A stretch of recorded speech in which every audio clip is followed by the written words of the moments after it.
আসসালামু আলাইকুম। আশা করি সবাই ভালো আছেন, সুস্থ আছেন। পুরো রোজা মাসের বাজার করে নিয়ে আসলাম আলহামদুলিল্লাহ।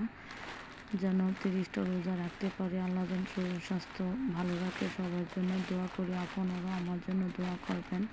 তো বাজারগুলো বাসায় নিয়ে আসছে, তারপর এখান থেকে আমি কিছু বাজার বাসায় গুছিয়ে রেখে যাব, আর কিছু বাজার শ্বশুর বাড়িতে নিয়ে যাব।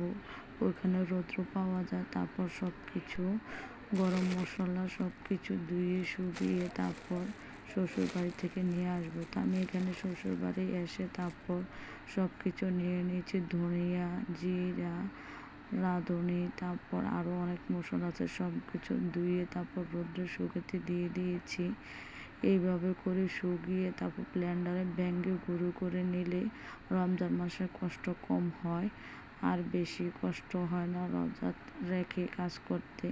তাহলে পুরো রোজার মাসটা নামাজ রোজা করে অন্য অন্য কাজগুলো আমি খুবই সময় মতো করতে পারবো। আর এদিকে মা মাটির চুলায় গরুর মাংস রান্না করতেছে আর ভাত বসিয়ে দিয়েছে।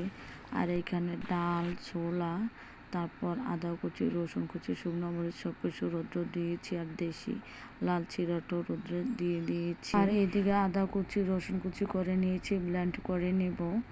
আরও অনেক কাজ আছে, এগুলো করে নেব, আপনাদের সাথে পরে শেয়ার করব।